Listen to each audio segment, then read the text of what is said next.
السلام علیکم ورحمۃ اللہ وبرکاتہ نحمده ونصلی علی رسولہ الکریم اما بعد۔ آج کا سبق سن لیجئے۔ آج کے سبق کی سرخی ہے نماز سے دوستی کیجئے، پارٹ نمبر 98۔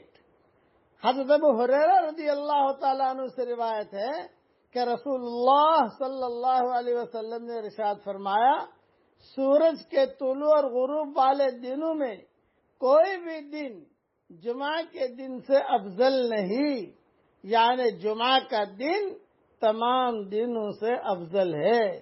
انسان اور جنات کے علاوہ تمام جاندار جمعہ کے دن سے گھبراتے ہیں کہ کہیں قیامت قائم نہ ہو جائے۔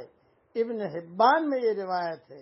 ابو سعید خدری رضی اللہ تعالیٰ عنہ اور حضرت ابو ہریرہ رضی اللہ تعالیٰ عنہما سے روایت ہے کہ رسول اللہ صلی اللہ علیہ وسلم نے ارشاد فرمایا، جمعہ کے دن ایک گھڑی ایسی ہوتی ہے کہ مسلمان بندہ اس میں اللہ تعالیٰ سے جو مانگتا ہے اللہ تعالیٰ اس کو ضرور عطا فرما دیتے ہیں، اور وہ گھڑی اور وہ وقت عصر کے بعد کی ہوتی ہے۔ مسند احمد کی روایت ہے۔ سلف صالحین سلف صالحات کا معمول تھا کہ جمعہ کے دن عصر کی نماز کے بعد سے غروب تک کسی سے بات ہی نہیں کرتے تھے۔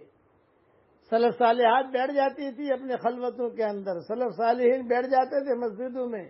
جمعہ کا دن خاص طور سے عصر کی نماز کے بعد وہ ذکر اللہ میں دعا میں مشغول ہوتے تھے، اور کہتے تھے کہ یہ وقت دعا کی قبولیت کا ہے، اس لیے اس وقتوں کا خوب خیال رکھیں۔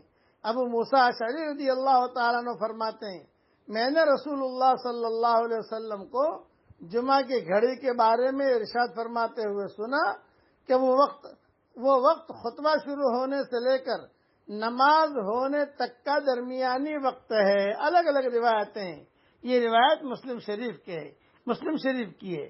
جمعہ کے دن کی قبولیت والی گھڑی کے تعین کے بارے میں اور بھی احادیث ہیں، لہذا اس پورے دن زیادہ سے زیادہ دعا اور عبادت کا اہتمام کرنا چاہیے۔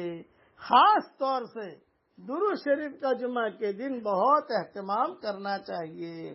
اللہ تعالی ہم سب کو عمل کرنے کی توفیق عطا فرمائے، آمین۔ وآخر دعوانا ان الحمدللہ رب العالمین۔